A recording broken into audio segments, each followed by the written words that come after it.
방송인 박수홍의 가족사가 세간을 떠들썩하게 만들고 있다. 그가 몸담고 있던 회사를 운영하던 친형이 거액을 횡령했다는 주장이 제기된 후 박수홍이 직접 금전적 피해를 입은 것은 사실이라고 고백했다. 가족 간의 일이라 알려지길 원치 않았다는 박수홍은 부모님을 향한 비난과 억측은 멈춰달라는 당부 외에는 또 다시 침묵을 지키고 있다. 한간에는 피해 규모가 100억 원에 이르고 친형 부부가 미국에서 목격됐다는 주장도 제기됐다. 이 역시 당사자인 박수홍은 단 한 번도 꺼낸 적이 없는 말들이다. 오랜 기간 친형과 연락이 닿지 않고 있다는 박수홍은 문화일보에 한국에 있는 줄로만 알고 있다고 어렵게 말문을 열었을 뿐이다. 결국 확인과 검증 없이 비난과 억측만 난무하는 상황이다.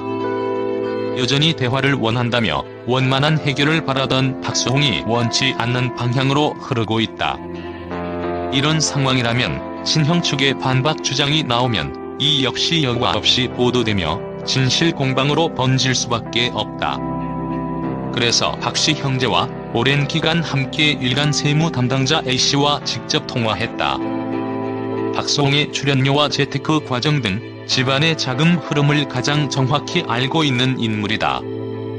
직업적 소명상 시종일관 중립적인 자세를 유지하던 A씨는 제가 말씀드릴 수 있는 부분만 말씀드리겠다고 조심스럽게 말문을 열었다. 형제간 횡령 사건이 발생한 것은 사실인가? 이해할 수 없는 일들이 벌어진 것은 분명하다. 전문가로서 단정지어서 말씀드리기 어려운 이유는 박 대표로부터 소명 자료를 받지 못했기 때문이다. 박수홍 씨의 말을 듣고 문제가 있는 부분이 보여 소명 자료를 친형에게 요청했다. 답변을 안 한 지 얼마 정도 됐나? 굉장히 오래됐다. 그런데 답변을 안 하고 있다.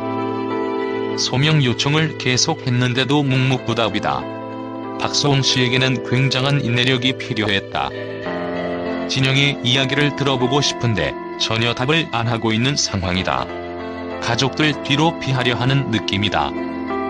세무 처리 과정에서 이상한 점은 없었나? 저는 그동안 친형과 더 많이 대화를 했고 박수홍과 상의를 했다고 해서 그대로 믿었다. 우애가 깊은 형제라 생각했다. 평소에도 경찰을 타고 근검절약하는 모습이 눈에 보였기 때문에 사실이 아니라고 생각해 본 적이 없다. 피해를 입었다는 박수홍의 주장은 믿을 만한가? 처음에는 듣고 믿어지지가 않더라. 그런데 박수홍 씨가 제시한 데이터를 봤더니 상당 부분 근거가 있었다. 물론 우리는 양쪽의 자료를 비교하고 서로의 이야기를 다 들어봐야 하는 입장이다. 그래서 친형에게 사실 확인을 위해 연락을 취했는데 그때부터 안 받기 시작했다. 지난해 초 친형이 박수홍이 모르는 다른 법인을 만들었다던데 사실인가? 법인 하나는 친형 가족이 100% 지분을 갖고 있다. 그렇게 법인 지분을 나누는 것에 박수홍이 동의했다고 했다. 아무리 가족들에게 헌신적으로 해왔다지만 이라는 생각이 들어 의아했지만 박수홍이 그렇게 하자고 했다고 해서 믿었다.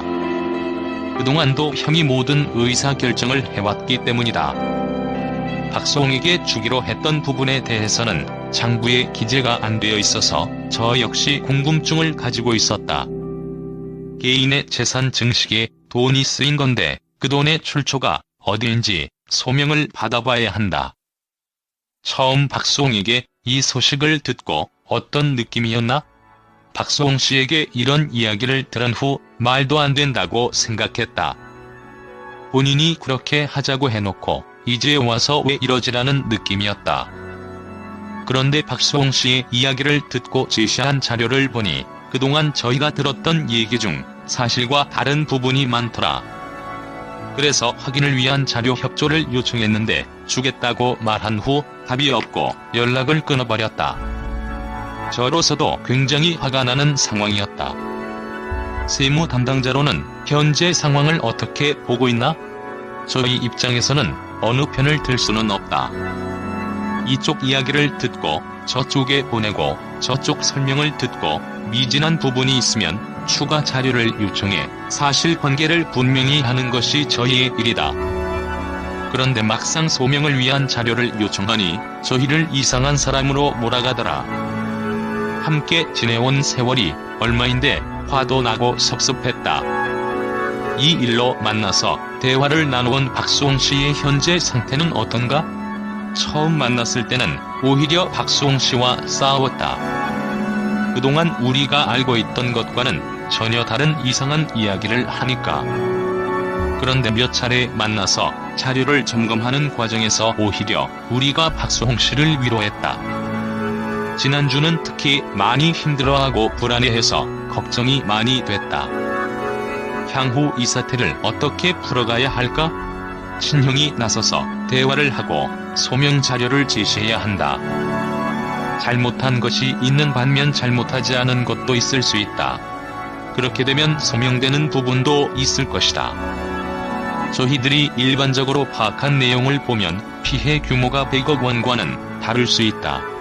100억 원 횡령설은 한 네티즌의 주장이 제기된 후 언론이 그대로 받아 적은 것일 뿐. 박수홍은 한 번도 금액을 얘기한 적이 없다. 이번 사태에 대해 잘못 알려진 부분이 꽤 있다. 몇몇 매체는 친형이 박수홍 몰래 그의 돈으로 건물을 샀고 박수홍이 착한 임대인 운동에 동참하기 위해 체크하는 과정에서 이를 알게 됐다고 전했다.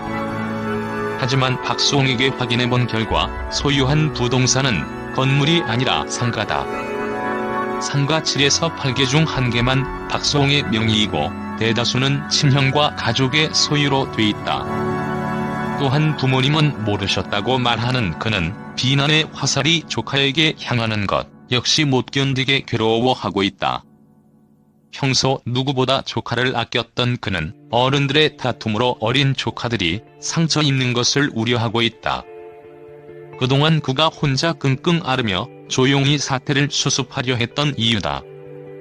확인되지 않은 자극적 주장과 보도가 위험한 이유는 향후 진실 공방으로 번질 경우 친형 측이 박수홍을 공격하는 수단이 될 수 있기 때문이다. 100억이라더니 피해 규모 그 정도 아니었다. 박수홍 친형, 건물 매입조차 한 적 없다는 식이다. 이런 상황을 걱정하는 박수홍의 지인들은 대다수 법적으로 대응하라고 조언했다. 수사 결과가 모든 것을 말해주기 때문에 불필요한 진실 공방을 벌이지 않아도 되기 때문이다. 가족의 일이기 때문이다. 하지만 박수홍은 참고 기다렸다. 30년간 가족을 부양하며 헌신해온 그는 지금도 또 가족을 걱정하고 있다. 그래서 그는 입장문을 통해 다시 한번 대화하자고 제안했고 세무 담당자는 소명 자료를 제출해달라고 수차례 요청했다.